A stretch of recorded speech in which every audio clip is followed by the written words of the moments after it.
Olá, eu tenho uma intuição sobre a personalidade de que ela não nasce pronta, ela emerge. A personalidade em si ela é moldável, mas ela não é moldada diretamente. Ela emerge da interação de camadas mais profundas. Pensamos assim, partindo daquilo que é mais profundo para aquilo que é mais visível. Por exemplo, temperamento. Temperamento é somente a base biológica, é o hardware. Nessa linguagem, digamos, do computador. É o hardware do ser humano. É a tendência de agir rápido ou agir devagar. É a intensidade emocional que o indivíduo tem. É a velocidade no pensamento. Nós não escolhemos isso. E isso claramente não é moral. E isso não é personalidade. Temperamento não é personalidade. É matéria-prima. Ou seja, é dessa matéria-prima que você vai começar a moldar a sua personalidade. Assim como existem outras matérias-primas. Por exemplo, emoções e memória emocional. Experiências vividas, principalmente repetidas, ambiente familiar, educação, exemplos que a pessoa teve. Aqui é onde nascem os gatilhos. Duas pessoas, por exemplo, com o mesmo temperamento podem se tornar completamente diferentes devido a esses fatores. Um terceiro ponto também são os pensamentos e interpretações que a pessoa tem. E aqui entra algo decisivo. O que você interpreta sobre o mundo, as narrativas internas, por exemplo, preciso me defender. Se eu não agir rápido, eu me perco. Se eu ficar quieto, sou fraco. Isso molda diretamente o comportamento. E para mim isso é claro, nós não reagimos aos fatos, nós reagimos à interpretação dos fatos. E aqui que entra nesse estudo agora a consciência. O ponto que eu estou procurando. E esse é o ponto que realmente eu quero que exista, mas ainda eu não consigo ver, que é a consciência, a instância que observa tudo isso.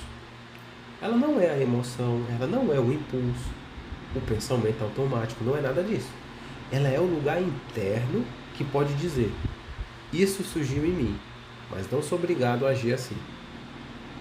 Esse é o equivalente a jogar, por exemplo, um jogo de RPG, não o personagem em si. E nesse estudo todo, onde que entram as virtudes? Virtudes não são traços da personalidade. Virtudes são habilidades morais treinadas pela consciência. Paciência não é lentidão, não é fraqueza, não é ser afeminado. Mansidão não é ser passivo, não é ser não violento, não é nunca agir para defender. Prudência não é medo. Pelo contrário, é muitas vezes coragem.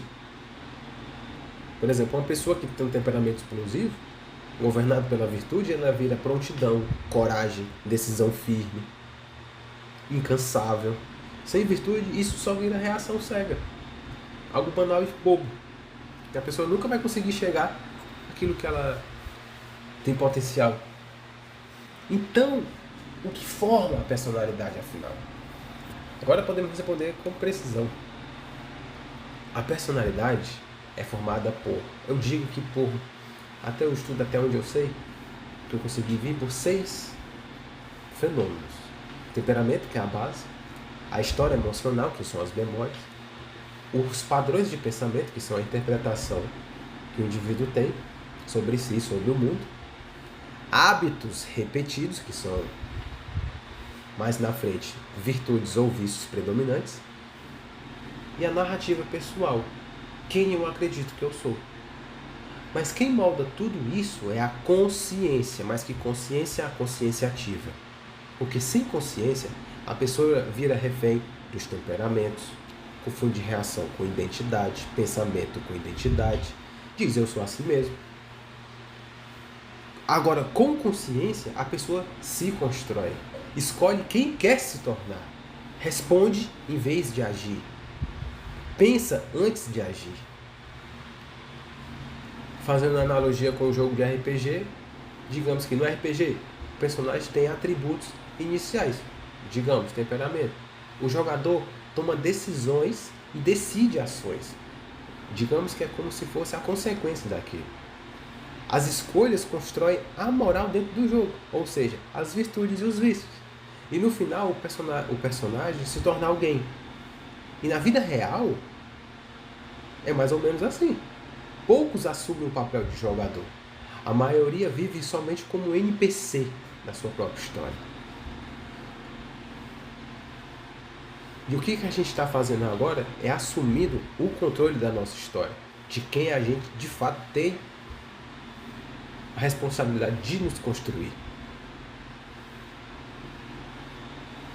E esse ponto, realmente, a gente entende e percebe, e nesse estudo eu consigo perceber o impulso, que a gente sente a emoção, que a gente realmente não precisa agir imediatamente, que a gente tem que observar. E esse espaço entre estímulo e ação é o núcleo da liberdade humana. Repito, esse espaço entre o estímulo que você teve e a ação que você vai ter é o núcleo da liberdade humana. E é ali que o caráter se forma, a personalidade se transforma e a pessoa se constrói. Bom, é até isso. Até aqui eu, nas minhas anotações, estou percebendo isso.